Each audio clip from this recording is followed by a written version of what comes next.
The broadcast is now starting. All attendees are in listen-only mode.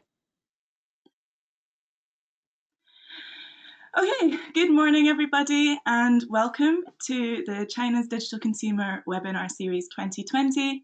My name is Maxime Renfrew. I am the Service Delivery Executive on the consumer team here at CVC, and today I'm joined by James Buchan. He is the co-founder at Zudu. So you'll see that we have our webcams switched on. Just before we go any further, to make sure that you can all hear me and see me, you should have a panel like this one on your screen at the moment. If you could all give me a virtual hands up by clicking the little hand button, that will let me know that you can hear me and see me.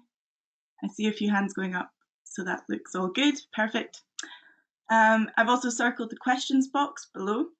Please ask questions throughout, even if you think it's not particularly relevant to this webinar. Zudu operate across a variety of industry sectors, and I'm sure James will be able to answer your questions. So get them in there. There's also 100 people registered, so if you have a burning question, I advise you to get it in early so that we can answer it during the Q&A at the end. A bit about CBBC, for those of you who don't know. CBBC is the China-Britain Business Council. We are the leading organisation supporting UK-China trade. Here in the UK, we have 40 staff operating across all the UK regions and a variety of industry sectors. Here on the consumer team, we are supporting agriculture, food and drink, and retail sectors. Over in China, we have 13 offices across the country. This is covering all the first-tier cities, that's Beijing, Shanghai, Guangzhou, and Shenzhen. And our wonderful China team over there are supporting UK companies breaking into or further developing their China market. So as I said, this is our series. We've had quite a few webinars so far. If you've missed out on them and you would like to catch up, you can watch all of these on our YouTube channel. They're all recorded there, and this one will be recorded as well.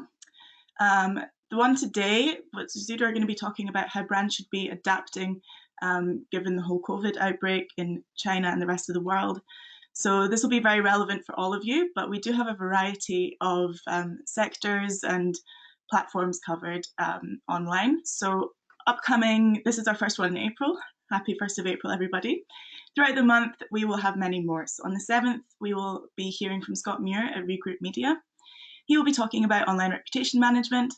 Then we're going to hear from Adam Knight at Tong Digital, speaking about Chinese influencer marketing. Towards the end of April, we'll be hearing from Redfern. This is another coronavirus-focused webinar, talking about how brands should be moving online in the China market. And then into May, we will have a few more as well, from cross-border social commerce, that's a bit of a buzzword at the moment, to B2B digital marketing. So do go and have a look there. You can register online. It's free for everybody to do so. So please do go and have a look. Now, our speaker for today. So we're going to be hearing from James. He is the co-founder at Zudu. Zudu was founded in 2014, and after working across the world in the US, Japan, and of course China, James he founded Zudu and has since won multiple awards for digital development and marketing projects. He presents at sold-out events with Scottish enterprises to educate companies on Chinese digital marketing and e-commerce. And he's also the Vice President of the Dundee and Angus Chamber of Commerce. So without further ado, I'm going to introduce you to our speaker and share his screen with you.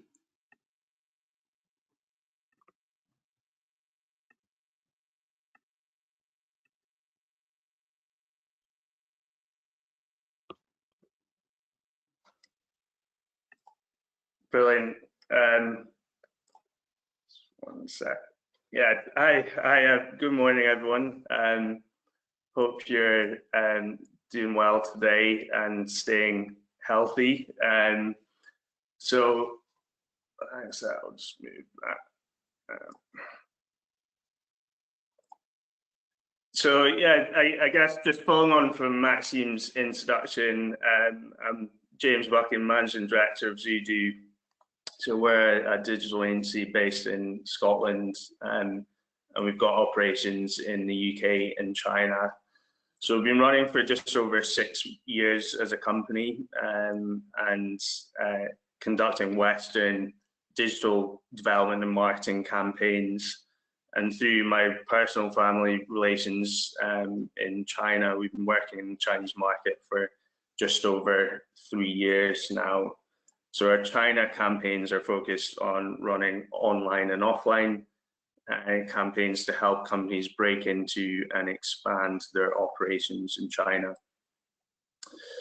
So using our experience and knowledge across the Western and Chinese markets, we pulled together this presentation just to look at how Chinese companies have adapted during the current outbreak, and also demonstrating where some of the opportunities have arisen through tech, and some of the trends that are now being witnessed across some of the Western markets. And so we really hope that this is going to be worthwhile for knowledge for UK companies, as we've now entered this period of lockdown.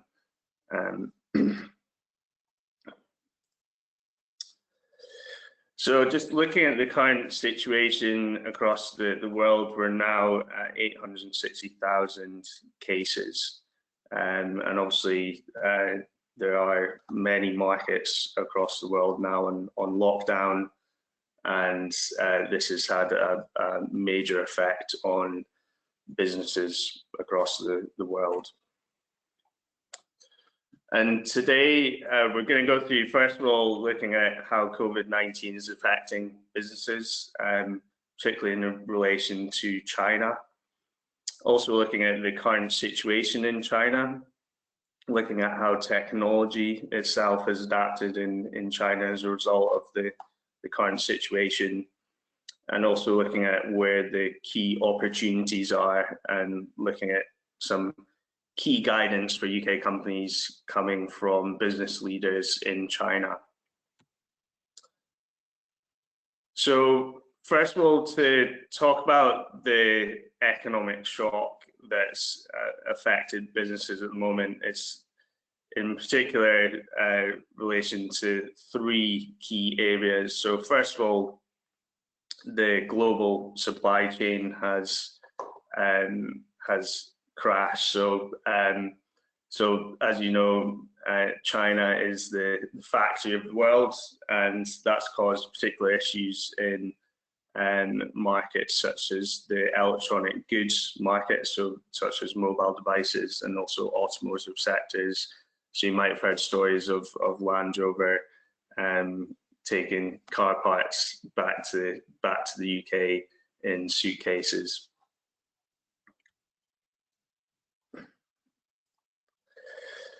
Secondly, the consumer market itself has crashed, so that's had a particular effect on some luxury brands such as Burberry, Swatch, and Hugo Boss. So those brands have over 50% market share of Chinese consumers. So that's had a huge effect on these global luxury brands. And also Chinese tourists are higher average spenders than the rest of tourists. That's the world's largest outbound tourism market, and that's had a huge effect on tourism markets across the world. Thirdly, work limitations. So that's hugely affected industries such as airlines, where they can no longer operate, either through lack of demand or they're not able to run the routes. Also, managing staff from home has caused interesting challenges through management and productivity. And there's some key service industries such as restaurants, real estate, shops and cinemas who really suffer from a lack of demand and essentially not being able to operate. So first of all, let's look at the current situation in China and look at how we got to where we are. So at the moment, China, most of the population have returned to work, and the number of new cases have significantly decreased on a daily basis. So versus Western markets where we're seeing cases increase on a day-to-day basis. So throughout March, that's when they were the transportation was moving back into operation, and also shops themselves were resuming operation. Back in February, that's when the government had restricted everyone to work from home and not go out until February the 10th. Also back in February, that's when Beijing was starting to introduce some measures to help SMEs cope. I'm seeing similar strategies employed in Western markets, such as rent relief and loans. And also similarly in the Ministry of Education, they're encouraging universities to adopt a policy of mutual credit recognition, so they're converting their offline courses to online, ensuring that students can still pass their respective courses. And also the Ministry of Commerce was expanding the import of medical necessities during the outbreak. And also small to medium-sized businesses were encouraged to increase the supply of basic life services. Looking back to January, it was just off the back of Chinese New Year, which was the same night as Burns Supper for us this year. Back in January, that's when companies across China were adopting a cloud office strategy. So from January the 30th, they were organizing all companies to work from home, as is the case in the UK now. Also, drug enterprises and support industries were resuming work and production even prior to that to help with the production of medical clothing and protective gear. Railway tickets were refunded, so that was to try and encourage people to stay from home. Obviously, after Chinese New Year, that's when everyone goes home to see their family, and that would have been a big problem in spreading the virus. So they're encouraging the population to stay at home. Also, the government itself was donating towards the protection of Hubei, where Wuhan, that's the center of the outbreak. So they're donating a lot of money to help the cause, and also the Spring Festival, Chinese New Year holiday, and that was extended.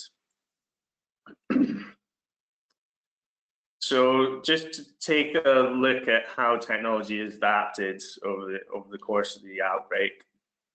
First of all, we wanted to touch on thermal imaging and face recognition software. So as you can see from the images there, that allows these cameras to track your temperature, and also there's face recognition software, so it tracks the population of where they are, and linking those 2 points together, they can track people's health on a scale never seen before across any market, and that amount of data is absolutely huge. So what that allows you to do is make sure that there's no contact. This can be managed through machines. It's powered by artificial intelligence tech, and it's proven to have an accuracy rate of over 90% identification. So if your temperature increases, these cameras will track you walking about and if you have an abnormal temperature, then it's something that they can react on. They can react on quickly. So this software is everywhere in China, in airports, railway stations, shopping malls. So it's created in a huge amount of data that can be tracked through software and apps. So second of all, where there's been a huge increase in remote consultation.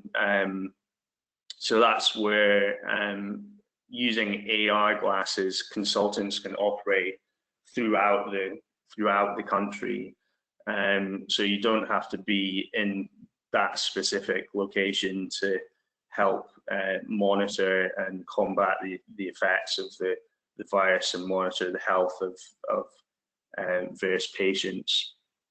So that and teleconferencing has allowed the whole medical workforce to operate throughout the country, no matter where the epidemic was.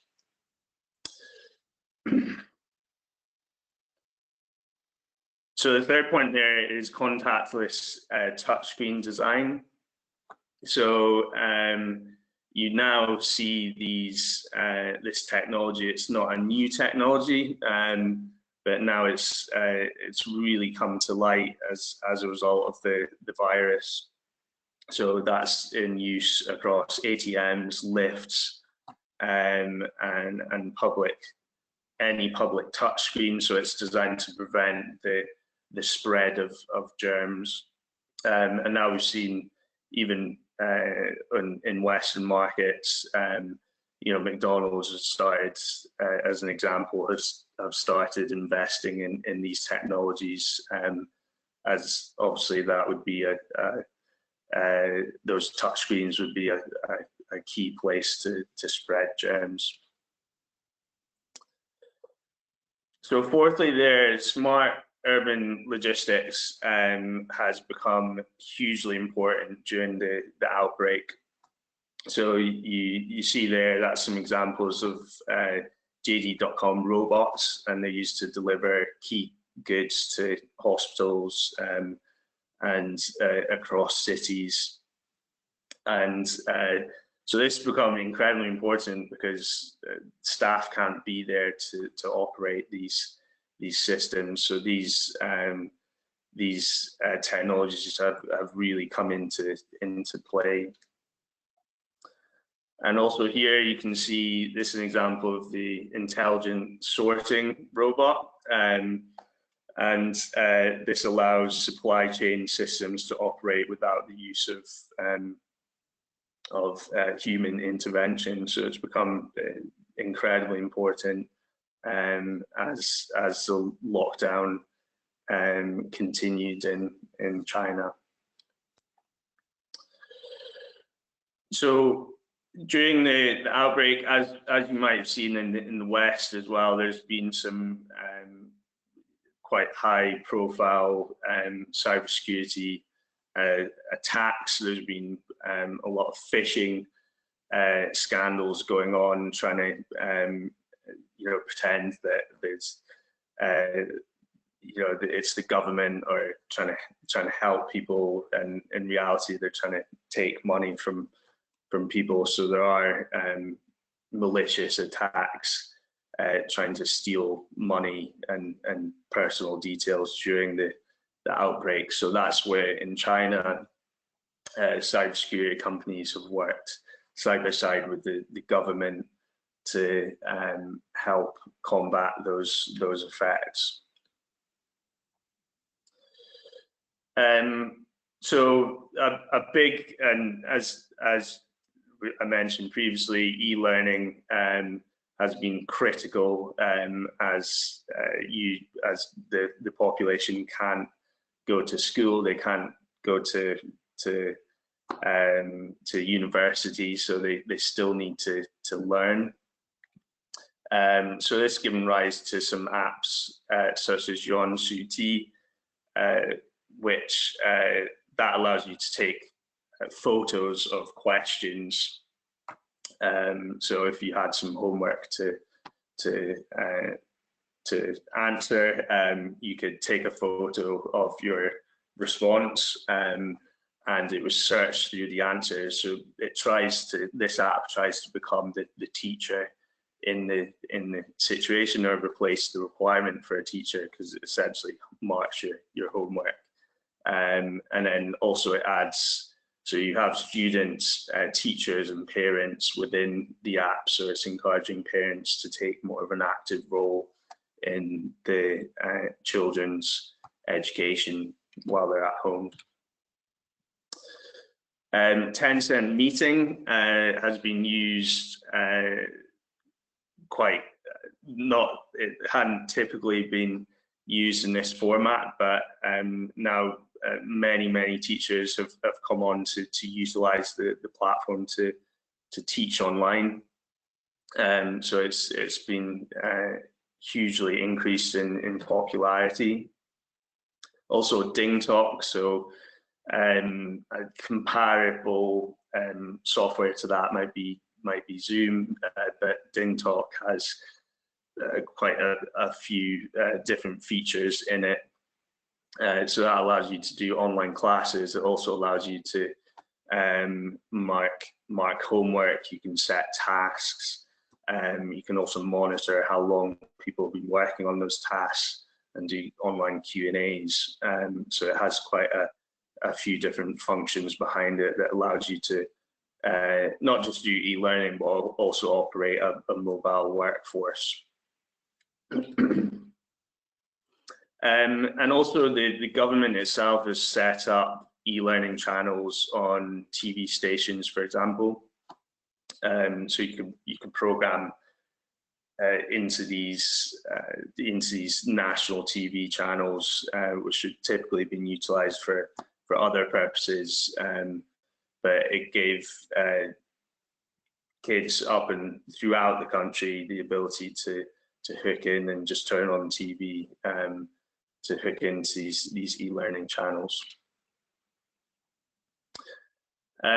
So telecommuting, as you've seen in the West, that's become hugely popular in China as a result of the outbreak. So, over 60% of Chinese companies were telecommuting, so that's where they're operating a mobile workforce, a remote workforce amid the lockdown.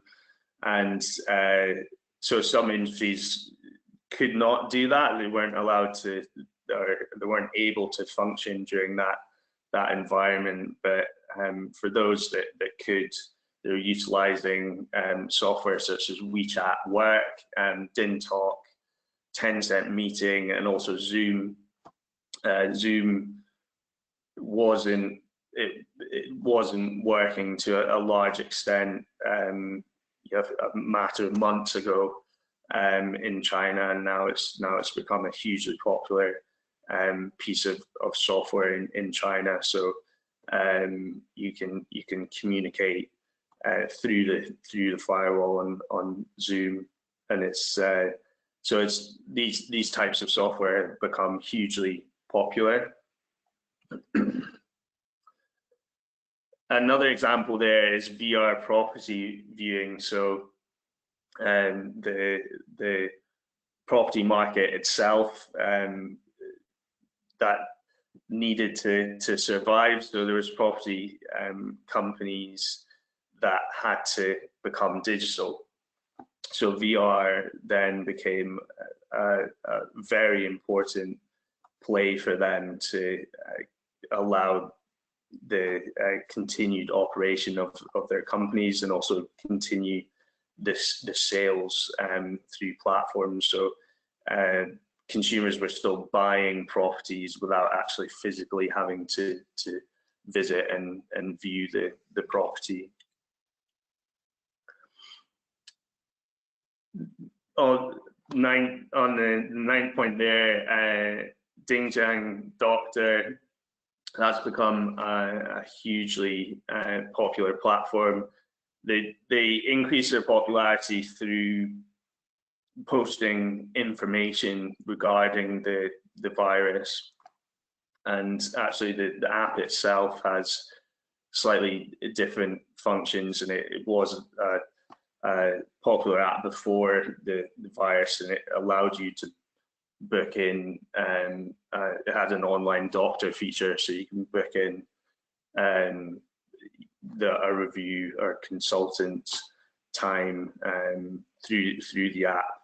But they increased their popularity by promoting real-time reports on where the virus was. They had live updates. They were looking at giving people advice during the pandemic. So the app became hugely popular, and as a result, they also managed to increase the popularity of their other services. So as a result of that, it's now become a hugely popular platform.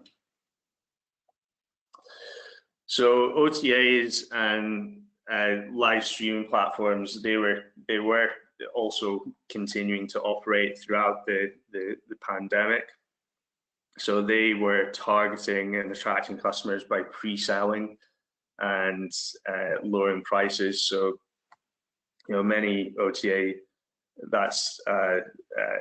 OTA is online travel agency platform that helps sell travel. So it's at the forefront of the tourism industry, such as Mfwengo.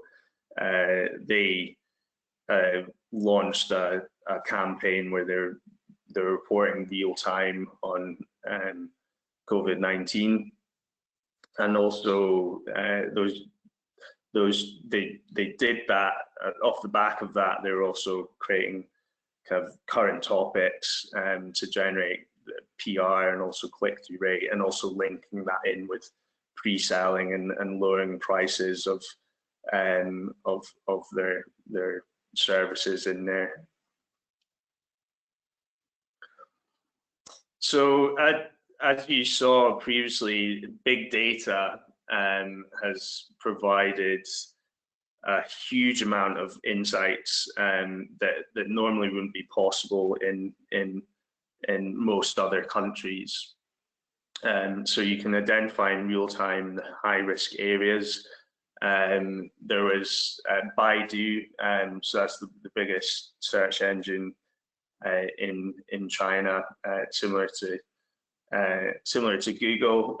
They have a mapping feature, and on this map, this could, through that huge amount of data collected, tracking heat signatures of population, also all the different systems linking into each other across a 5G network, allowed the real-time reporting of the situation on a scale that's never been seen before.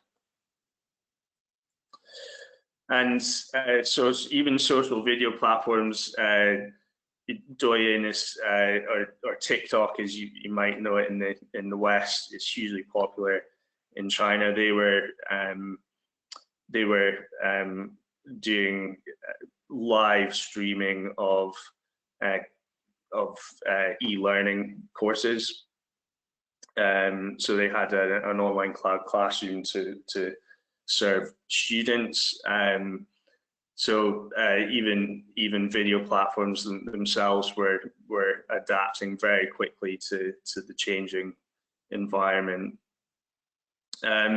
So even some companies that were in typically a B2C offline environment. So this is an example of a major restaurant chain who started offering semi-finished dishes. So they had offline, they had an offline service of restaurants, but they started creating these semi-finished dishes, allowing, and you had all items semi-cooked, so cook to a certain state, so you could take it home and do your home cooking. So that would be everything from even the garlic chopped up, so you can take it home and eat it. So they did a huge campaign behind that, and also it was a way for them to maintain sales throughout the virus. So looking at those examples, and also taking some inspiration from some of the key business leaders in China, we've given some insight on what the key opportunities are, and for China specifically, and what might lie ahead for Western markets. So the new generation smart city through this 5G interconnectivity, what that's doing is where you typically had solitary vertical data markets, those supply chains, traffic, emergency reporting features, and disaster warning features, all that's become interconnected. So it's working together to provide real-time information, which can then be utilized in, by the government, and also in very clever apps with artificial intelligence, for example, that can predict and analyze and also report in real time. So that big data can really be used for public well-being, and we've seen a lot of tech companies, as you saw on Baidu, showing real-time reporting, and that's on a really, wouldn't be possible without this interconnectivity of data. So where you had these vertical and solitary data points, and it was very fragmented previously, the 5G network has allowed that to become interconnected, stored in the cloud, and allowed these smart cities to work together in unison. There's also been a drive towards the government themselves working more side by side with private businesses, and also private businesses investing in social good platforms and products.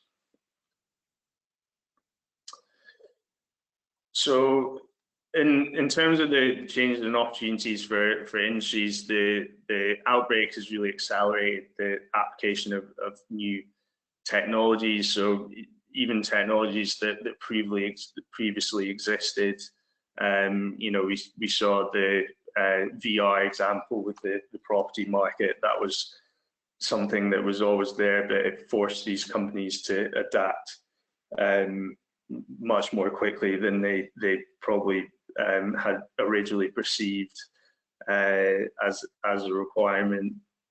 And so social communication, that's greatly diversified across multiple different channels. So your workforce needs to become more social, and you need to become more efficient in your online interaction across telecommunication channels, across social media, and it's forced many companies then to think to become more digitally aware, where they weren't previously so much.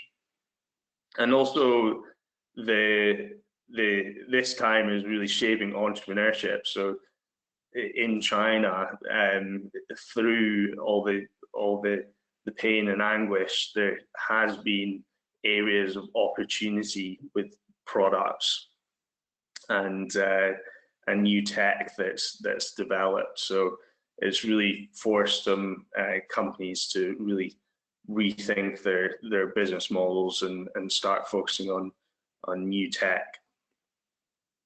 And many businesses, even throughout the virus, and we've seen a trend over here, businesses were driven by not only their profits, but a desire to provide social good and also a connection there with the government themselves. So in terms of the apps that were most popular during coronavirus, you saw a huge increase in popularity, for example, with mobile phone games, video platforms, social media platforms, commuting software and e-commerce platforms. So all these hugely increased popularity during the outbreak. And this is an example of Zoom, where you saw the downloads, the amount of downloads in China go through the roof.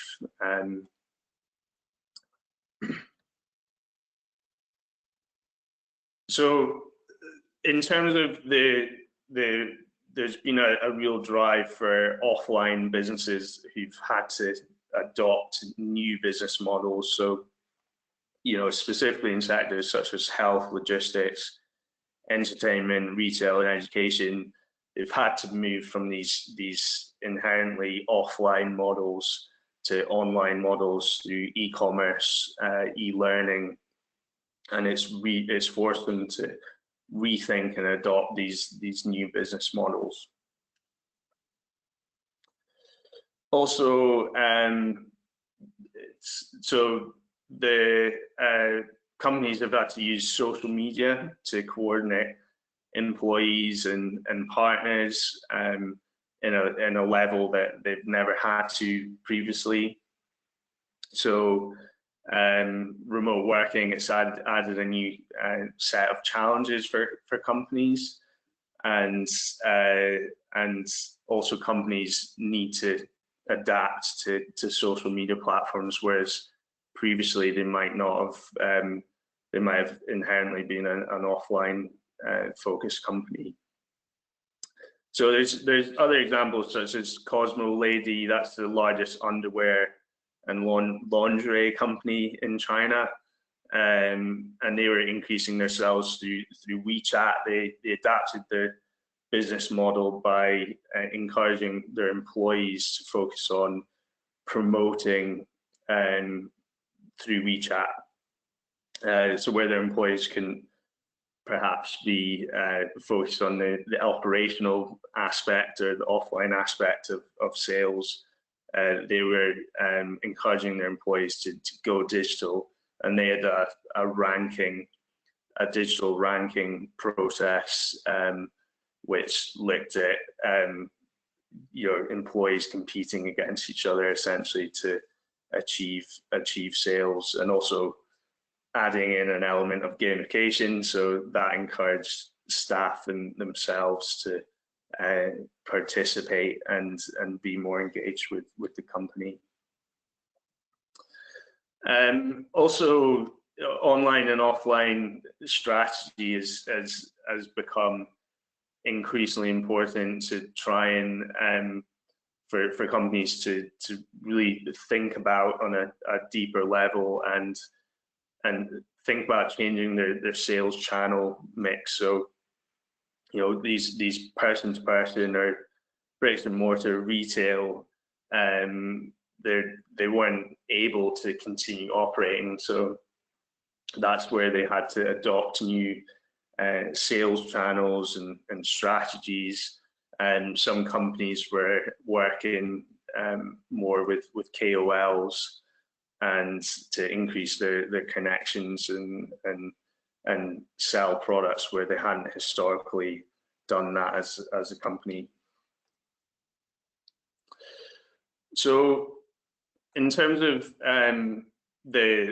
from the digital perspective, the companies had to, they were forced into maintaining their company sales and maintaining revenue through online promotions. Everything had to go digital. So even kind of tour groups, restaurants, there was tourist attractions that were offering, a digital tours of their attractions. So even they were trying to get involved more with tech to try and ensure that they were still selling and promoting their tourist attraction.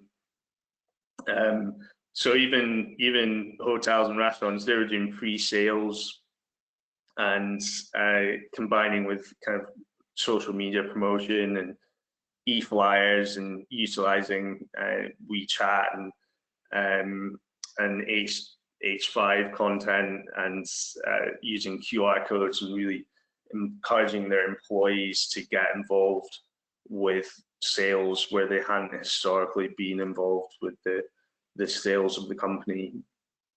And they're also encouraging pre-sale of online products where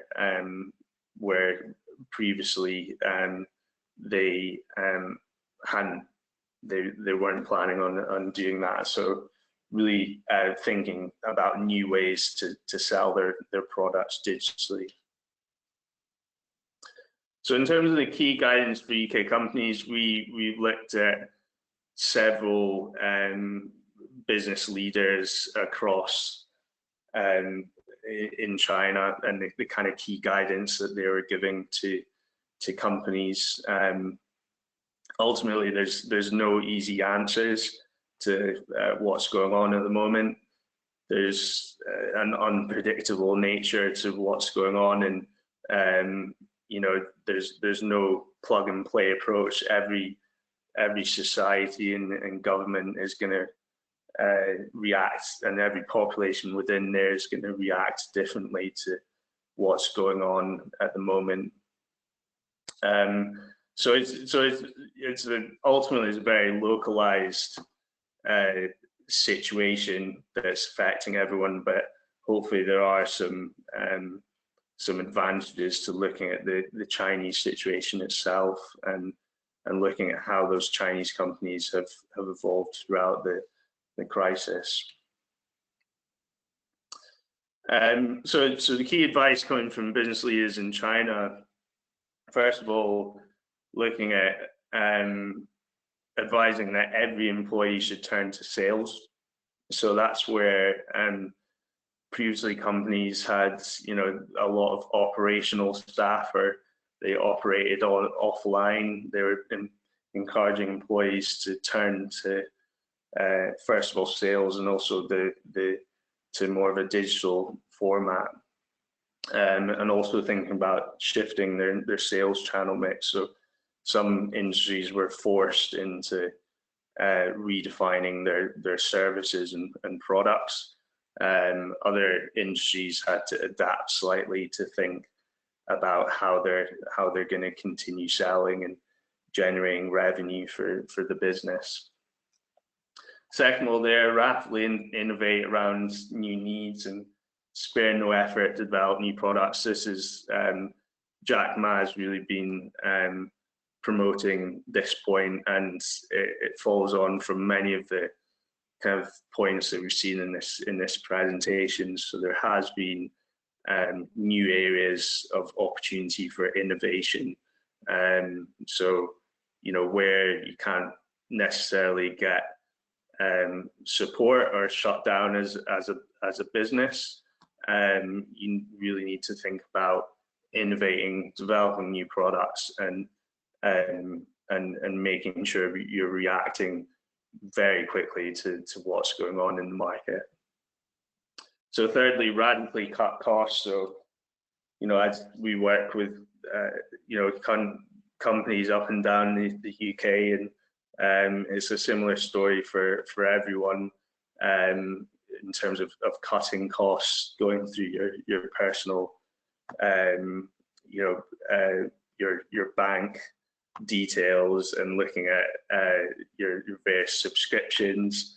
You know, up and down the country, that's happened, and similarly that's been the case in China. And fourthly, maintaining a high productivity rate. So even though your employees are working from home, you need to then ensure that you're still productive, and that's key when you've got remote workers. And so there's telecommuting software that you can invest in and take on board and try and increase the communication in your workforce and maintain that high productivity rate. So ultimately, the theory is that if you radically reduce your costs and you maintain a high productivity rate and continue selling your products, then you're going to be a lot stronger at the end of it when the market finally picks up again. So fifthly, the fifth strategy there is establish favorable interpersonal relations. So it's really key that companies don't just shut down and stop speaking to people. Where many companies might have done face-to-face networking previously. As you see today, webinars have become a huge place to start communicating and also networking and learning and working together. But it's important that you continue to grow those relationships even throughout the lockdown period. And also the last point there is to, what we've learned from China is expect different recovery speeds for different sectors. So some sectors will recover almost immediately. We're lucky enough to be in the digital space, so that doesn't affect us too much from working at home, and also with the current trends in the market at the moment. But some industries aren't so lucky, and it will take them much longer to recover in industries such as the tourism sector. So yeah, we've created a questionnaire for a digital health check. So what we're trying to give back to UK companies at the moment is a free digital health check. So we're looking at the types of sales strategies and also the types of software that companies are using and advising companies on where they might be able to create an advantageous gain at the moment for their business. So this is a free digital health check. So if you wanted to go on zudu.co.uk/health check, that will allow you to fill out that form, and we'll get back to you with our analysis and also book in a meeting for a consultation. I would say as well, from a China perspective, we do have a complementary China presence analysis. So if you are interested in taking a China approach, it is an opportunity market at the moment. That feel free to email us. That's going to be a slightly different approach to the health check itself. But you can email us at insights@zudu.co.uk if you want to find out more about that, and we'd be happy to help. So that's it. This is our company details. Feel free to get online and get in touch at any point. I'll be more than happy to. Hope you found it useful today to hear about what we have to say, and we'd be more than happy to answer any questions any of you have. Back again. Hello, thank you so much, James. That was a really great look at what China's doing at the moment and how their industries have responded. We have loads of questions coming through, so I'm going to bombard you with some of them. First and foremost is a $1 million question. What is the best guess for when the lockdown will end in the UK? Yeah, difficult question to answer. I mean, we're just trying to stay up to date on the latest news and what the government's suggesting in terms of timescales. Really, I think looking at China, they had a period of lockdown. They came out of it much more quickly than I might expect us to come out of it. Simply because of the methods they have in place as a nation. They're also a command economy, so it's easier to manage that situation hypothetically, and with the measures that they had in place, I'd say in the UK, from the outset, it looks like we're going to be, and from what the government suggests, we're going to be in for a slightly longer haul than China. Sorry, I can't give a different answer to that.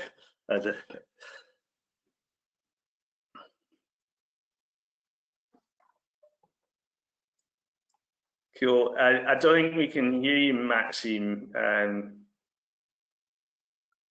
I muted myself for a second. I was saying, okay. yeah, absolutely, very difficult to estimate or guesstimate that one. We have another question from Steve, and he says, James stated that supply chains have crashed, although our imports from China have only suffered a 4-week delay and are now fully back to normal. I'm guessing you maybe mean supply chains on the UK side? Yeah, so there was, I mean, that the supply chain impact was a short-term impact from what was going on in China, both export-wise and import-wise in China. I mean, our clients are now starting to. They had import-wise in China, they had a delay on customs, and that's really starting to be lifted now, and also supply chain-wise, that was an initial hit on the Western supply chain, but now China's coming back online, and that's doesn't appear to be as much of a situation as it was.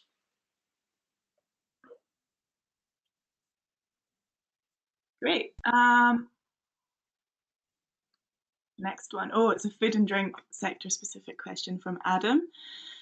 As you know, James, I'm passionate and very involved in the food and drink sector. This is Adam Hardy, sorry. Do you have any specific insight on this industry sector?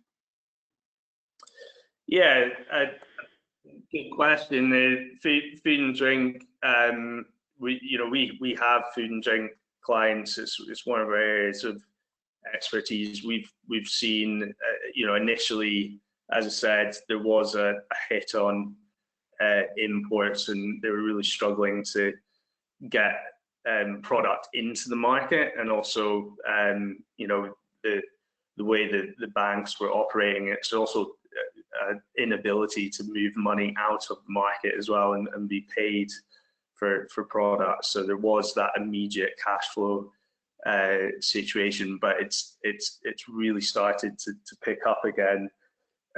So I'd say there is a global opportunity at the moment, with China, and the fact that it really is coming back online, and hopefully, if they manage to steer away from what's happening around the rest of the world at the moment, fingers crossed, they do.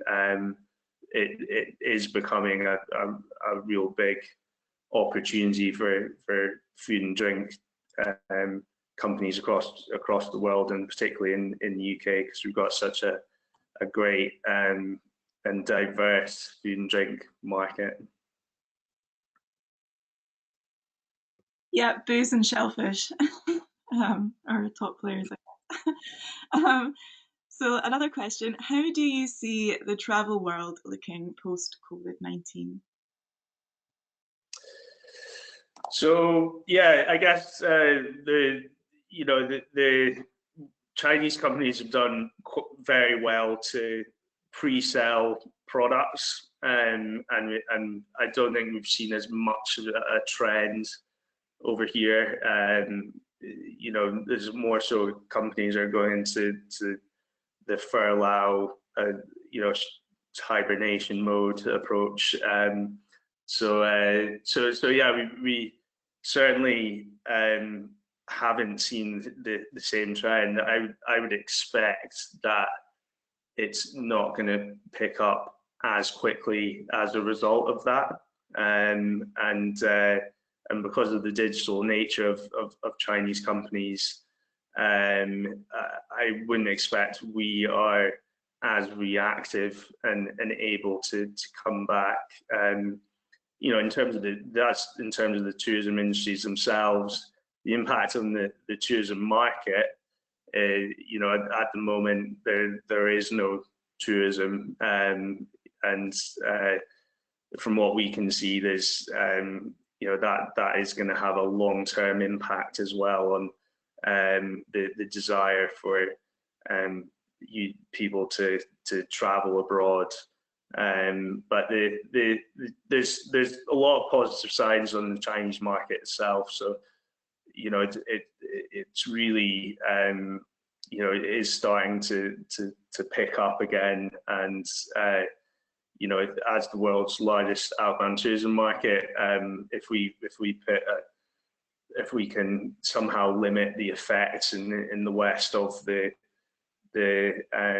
lockdown periods, I imagine that will quite quickly come back to being a real mover on the tourism market. So yeah, that's quite a difficult one to answer. Hopefully that shed some light. Yeah, they're all pretty big questions, I guess. I can't see. Oh no, yeah, Matthew says thank you. That was from Matthew Smith. I can't see any more questions, but just maybe one to finish off from myself. As you were speaking about, obviously brands adapting and taking a more omni-channel approach to their sales and also their marketing. What do you think will be the result of this? Do you think all this pent-up demand from the China side will result in consumers just going crazy and spending again because they can? Or do you think their kind of spending behavior will be dampened slightly by the outbreak, and they'll maybe focus more on less materialistic side of things and spending in general? Yeah, I think it has. I mean, the kind of stats coming out of China at the moment has suggested that similar to what's happened in the West, they've taken a pragmatic approach to cutting costs. So during the virus, that did happen.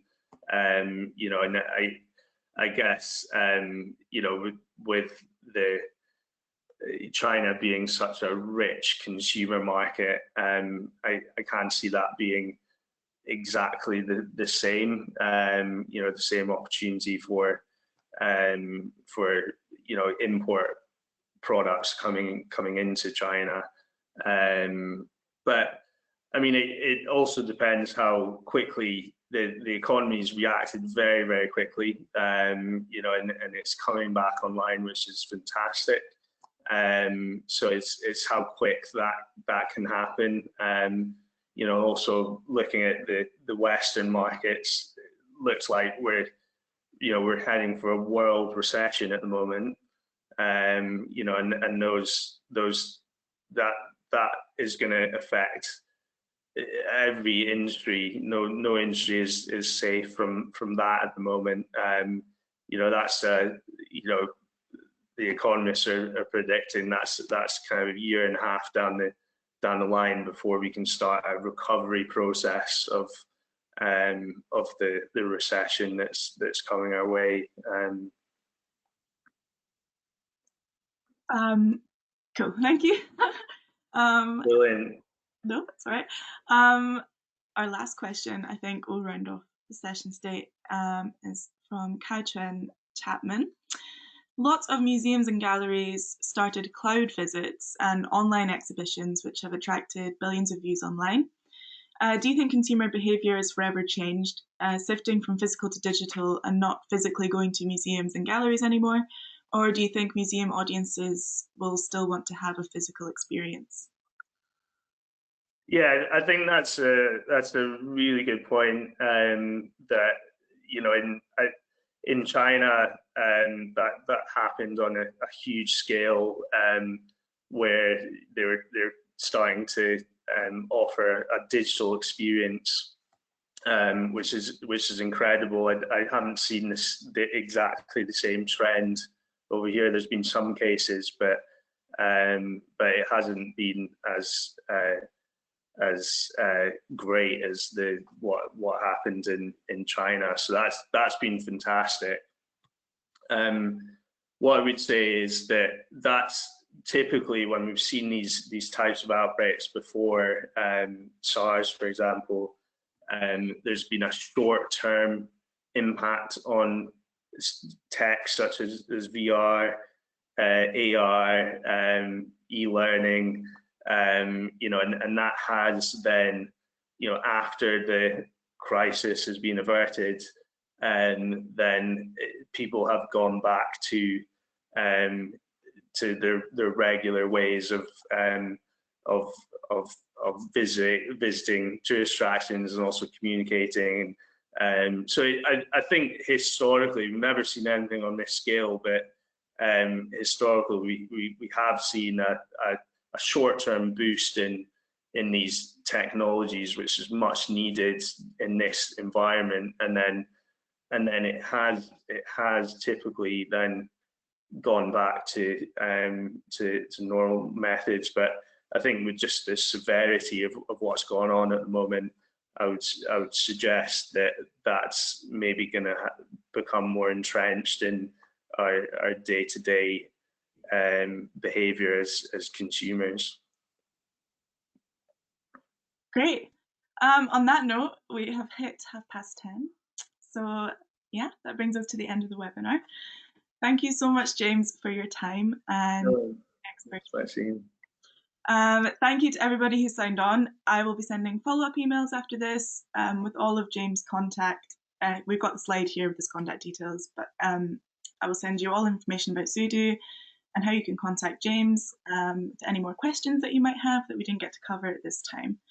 And yeah, I hope everybody isn't going too crazy stuck inside. Take care, everybody, and we'll hopefully see you next time. Bye. Take care. Thank you.